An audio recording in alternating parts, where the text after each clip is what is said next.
Martial ল জারি নিয়ে নানা নাটকীয়তার পর প্রেসিডেন্টের পদ হারাতে হয় দক্ষিণ কোরিয়ার ক্ষমতাসীন দলের নেতা ইয়ন সুক ইয়োলের।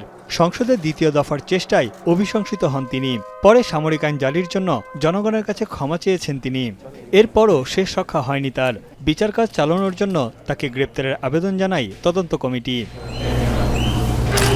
তাদের অনুরোধের একদিন পরই সিউলের একটি আদালত ইয়োলের বিরুদ্ধে গ্রেপ্তারি পরোয়ানা জারি করে, যা দেশটির ইতিহাসে প্রথম কোনো দায়িত্বরত প্রেসিডেন্টের বিরুদ্ধে এমন সিদ্ধান্ত হলো।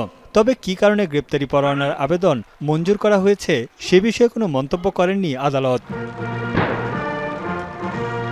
গ্রেপ্তারি পরোয়ানা জারির ঘটনাকে অবৈধ বলছেন ইয়োলের আইনজীবী। তার দাবি, সংবিধান মেনেই তিনি সামরিক আইন জারির ঘোষণা দিয়েছিলেন। 비상계엄은 헌법에 정해진 대통령의 권한입니다. 대통령이 국가 헌정 질서 수호를 위해서 대통령으로서의 권한을 정당하게 행사한 것입니다. আদালতের সিদ্ধান্তকে স্বাগত জানিয়ে সমাবেশ করেছে বিরোধীরা। সিউলে তার বাসভবনের সামনে প্লেকার্ড হাতে সমবেত হন তারা। দেশটির বাসিন্দারা বলছেন, ইয়োলকে তার অপকর্মের শাস্তি অবশ্যই পেতে হবে। তিনি জনগণের সঙ্গে প্রতারণা করেছেন। তাকে আরও আগেই গ্রেপ্তার করা উচিত ছিল। 출석 요구를 했음에도 불구하고 안 했잖아요.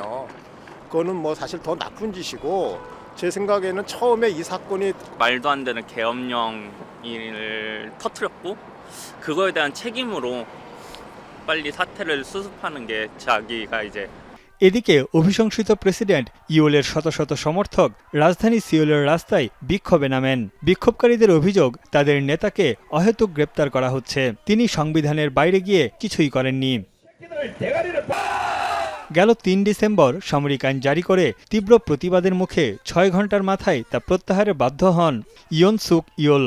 এর জেরে ১৪ ডিসেম্বর পার্লামেন্টে অভিশংসন করা হয় তাকে। সাময়িক বরখাস্ত করা হয় প্রেসিডেন্টের দায়িত্ব থেকেও।